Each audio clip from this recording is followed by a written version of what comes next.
Olá, pessoal. Bom dia. Sou Fabiana Queiroz, graduanda em Direito pela Universidade Federal do Ceará, e venho apresentar aqui para vocês os princípios do direito ambiental.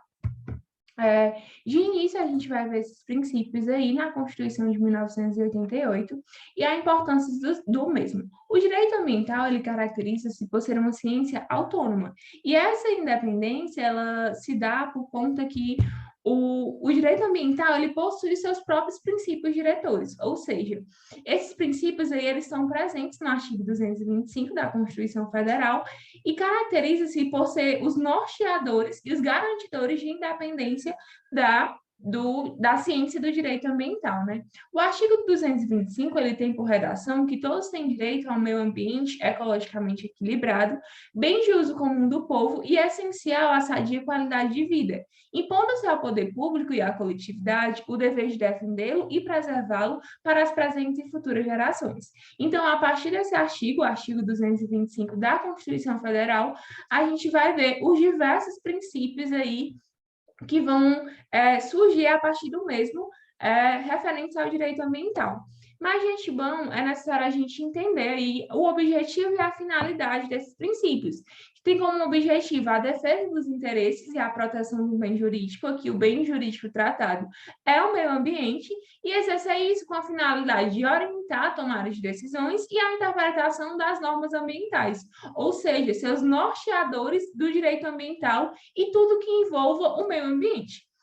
O primeiro princípio que a gente vai tratar é o princípio da dignidade da pessoa humana, que ele é um princípio basilar da República e ele refere-se à garantia das necessidades vitais de cada indivíduo, sendo este um valor intrínseco como um todo, né? E ele possui fundamentos aí na Constituição Federal, aí no Estado Democrático de Direito, no artigo 1º, inciso 3º da Constituição. E ele reflete um caráter antropocêntrico do direito ambiental, né? Que é aí essa preocupação do homem no centro do mundo, mas do centro de tudo, né, em harmonia aí com o meio ambiente. E esse princípio da dignidade da pessoa humana, a gente vê ele elencado aí dentro do rol dos princípios da Declaração do Rio, no princípio 1, que fala que os seres humanos, eles constituem o centro das preocupações relacionadas com o desenvolvimento ambiental, esse caráter antropocêntrico a gente vê presente aí nessa parte, e que todos têm direito a uma vida saudável e produtiva,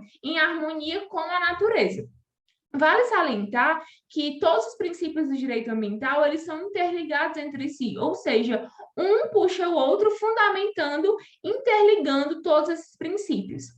E aí a gente parte para o próximo princípio, que é o princípio da sustentabilidade, que a primeira vez empregada sobre essa questão de sustentabilidade foi uma conferência mundial do meio ambiente, realizada em Estocolmo, em 1972, e esse princípio ele tem embasamento no artigo 225, que está esculpido nele, que é o dever de defendê-lo e preservá-lo para as presentes e futuras gerações, que basicamente é o conceito de sustentabilidade, é preservar o meio ambiente aí para o hoje, mas também pensando no amanhã, pensando no futuro. E aí ele vai buscar essa coexistência entre a economia e o meio ambiente. O princípio da sustentabilidade, ele tem por conteúdo a manutenção das bases vitais da produção e reprodução do homem e suas atividades, garantindo uma relação satisfatória entre o homem e destes com o meio ambiente, né?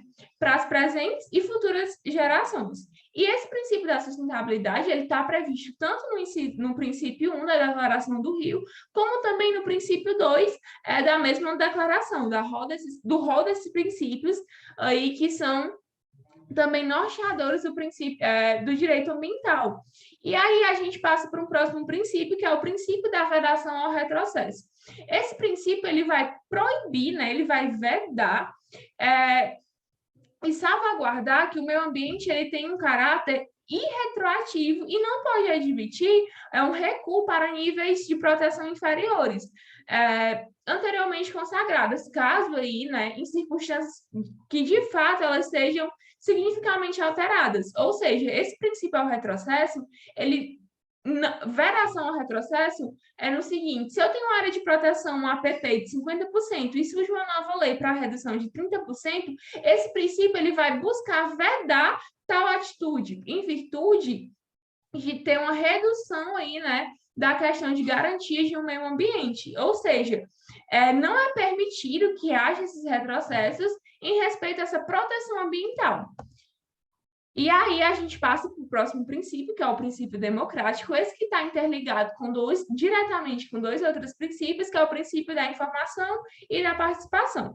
Mas vamos entender o princípio democrático. Ele basicamente tem por finalidade a participação dos cidadãos na elaboração de políticas públicas do meio ambiente, acesso à informação de órgãos administrativos do meio ambiente e do poder público de uma forma geral em relação às questões ambientais, tendo em vista que o direito ambiental ele é um direito difuso que, em regra, ele não pertence a nenhuma pessoa individualmente considerada, ou seja, ele é um direito de todos, um direito coletivo. E esse princípio democrático, ele também tem previsão aí no artigo 225, quando ele fala que impõe-se ao poder público e à coletividade o dever de defendê-lo e preservá-lo, ou seja, defendê-lo a figura do meio ambiente. E aí a gente vai ver esse princípio democrático já em ação em resoluções do CONAMA, como a 237/97, que ele fala aí que questões de competência licenciatória é necessário aí que sejam implementados conselhos de meio ambiente de caráter deliberativo, né, com a obrigatoriedade da participação da sociedade civil, assim também como em outras resoluções, como a de número 9/87, como também na lei de número 6.938, que vai ver a aplicabilidade desse princípio. E a gente vê que esse princípio ele se manifesta dentro dos poderes, tanto executivo, legislativo e judiciário, de formas diferentes, mas a gente vê essa manifestação. No executivo, a gente vê aí por meio da participação da sociedade civil, nos conselhos de meio ambiente, no legislativo, a gente já vê essa manifestação através de iniciativas populares, como plebiscitos e referendos de caráter ambiental, dentre outras situações dessa manifestação. E no Poder Judiciário, a gente também vê essa aplicabilidade, essa manifestação aí, por meio de uma possibilidade do cidadão individualmente, né, por meio de ação popular, ou do Ministério Público, de organizações não governamentais, questionarem judicialmente ações ou omissões do poder público ou de particulares que possam repercutir negativamente sobre o meio ambiente. E aí que a gente vê a participação e a manifestação desse princípio. E a gente vai ver os dois outros princípios que são diretamente ligados ao princípio democrático, que o primeiro, né, o princípio da informação, que ele garante que todos devem ter acesso à informação, aos órgãos públicos referentes à proteção ambiental, à situação do meio ambiente e a empreendimentos ou atividades que causam degradação ambiental. A gente vê esse princípio da informação, ele se materializa, por exemplo, por meio de exigências de publicidade no EIA, no RIMA, pela lei também número 10.650, que fala diretamente, de forma específica, sobre o fornecimento de informações relacionadas com o meio ambiente, né, pelos órgãos integrantes do CISNAMA. E já o princípio da participação, ele trata-se acerca da atuação social da sociedade civil, né, que deve acontecer em nome de um interesse coletivo, ou seja, a sociedade participar sobre interesses que tratam sobre o meio ambiente. Então, a ligação entre esses três princípios, democrático, o princípio da participação e informação, a gente vê bem clara, né? E ele se torna ainda mais claro quando a gente vê no princípio 10 do rol dos princípios da Declaração do Rio, que ele vai tratar que o melhor modo de tratar as questões ambientais é com a participação de todos os cidadãos interessados em vários níveis nacionais.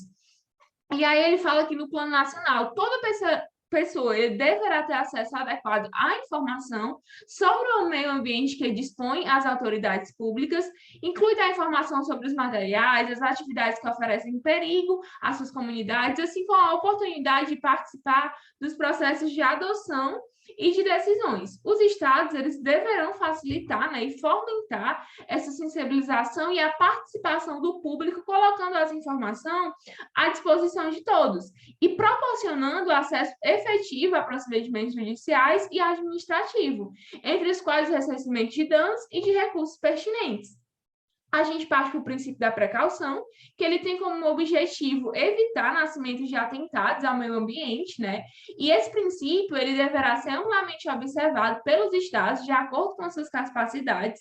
E aí são essenciais esses elementos aí com o princípio da precaução, que é a ausência de certeza científica e um risco de dano irreversível ao meio ambiente. Nesse caso, o princípio da precaução, o Estado ele vai ter que agir, né, de forma de precaver as situações. Eu não tenho certeza que aquele empreendimento vai trazer danos, mas se trouxer, ele vai ter uma ausência de risco, vai ter um risco dano irreversível. Ou seja, eu tenho que me precaver diante dessa situação. E aí ele tem como embasamento também no princípio 15 da Declaração do Rio, que os estados eles falam que os estados deverão aplicar amplamente o critério de precaução conforme suas capacidades, né? Ou seja, a fim de impedir a degradação ambiental, de uma maneira resumida. A gente já passa para um próximo princípio, que é o princípio da preservação, esse que pode ser muito ser confundido com o princípio da precaução, mas que é a grande diferença entre si. Nesse princípio, a gente tem a certeza definitiva, né? A certeza científica que aquele empreendimento vai trazer danos ambientais. E aí a gente vai estabelecer o nexo causal com a conduta que vai trazer essa degradação ambiental. Ou seja, esse princípio ele vai trazer estratégias para lidar com as consequências danosas de certas atividades. Isto é, são medidas antecipáveis. E por ser essas questões antecipáveis, esses efeitos, essa degradação que pode vir a acontecer, eles são efeitos mitigados por meio de decisões e muitas das vezes evitados. E aí a gente passa para o próximo princípio, que é o princípio da responsabilidade, que nada mais é que os responsáveis pela degradação ambiental, eles sejam obrigados a arcar com a responsabilidade e com os custos de reparação ou a compensação pelo dano causado. Ou seja, ele tem que se responsabilidade de maneira objetiva, tanto no âmbito civil, penal e administrativo. E essa característica, ela se dá por ser a responsabilidade de práticas ilícitas ambientais ser uma obrigação próprio terreno, uma obrigação ligada à coisa, que está diretamente interligada. Se eu sou proprietário de um terreno e nele acontece uma degradação ambiental, mesmo eu não sendo a responsável direta pelaquela degradação, pelo princípio da responsabilidade e pela obrigação do próprio terreno, eu serei responsável por restaurar aquele dano, pois é diretamente ligado à coisa. E eu, como proprietária, devo fazer essa recuperação desse dano. E ele tem previsão no artigo 225, parágrafo 3º, da Constituição Federal, que ele fala que as condutas e as atividades consideradas lesivas ao meio ambiente sujeitarão a infratores, pessoas físicas ou jurídicas, a sanções penais e administrativas, independentemente da obrigação de reparar os danos causados. A gente parte para o princípio do poluidor-pagador, que é forçar a iniciativa privada a internalizar os custos ambientais gerados pela produção e pelo consumo de forma da degradação e de esquecimento dos recursos ambientais. Esse princípio do poluidor-pagador, ele tem previsão no princípio 16 da Declaração do Rio, e é importante frisar que esse princípio não é o pagar para poluir, e ele tem como a principal finalidade ser o agente responsabilizado e obrigado a reparar o dano, ou seja, ele vai ter que pagar, né, dessa forma, recuperar o dano que ele causou. Muito parecido e interligado com o princípio da responsabilidade. Partindo para o próximo princípio, que é do usuário pagador, ele está relacionado com a serviços de uso qualquer, como utilização de água, esgoto, a caracterização do direito ambiental ser um direito difuso e aí o meio ambiente de uso comum do povo, esse princípio ele busca a não apropriação de indivíduos, né, por lucros obtidos com a utilização do meio ambiente, ou seja, ele busca impedir a apropriação e a exploração econômica. Diante da utilização desses recursos aí dados pelo meio ambiente. E aí a gente parte para o próximo princípio, que é o do protetor-recebidor, que o agente que ele cuida do meio ambiente, que ele tem atitudes e condutas ambientalmente positivas, ele vai ser remunerado diante disso. E aí a gente tem várias ações, que é a redução do IPTU para as indústrias que demonstrem preocupação com o meio ambiente, redução de alíquotas de IPVA, ou até mesmo isenção para veículos ecologicamente corretos, assim como também municípios que beneficiam pelo ICMS ecológico para protegerem a natureza. E aí, é isso, gente. Obrigada pela atenção. Esses são um dos princípios que regem o direito ambiental. Espero que vocês tenham gostado.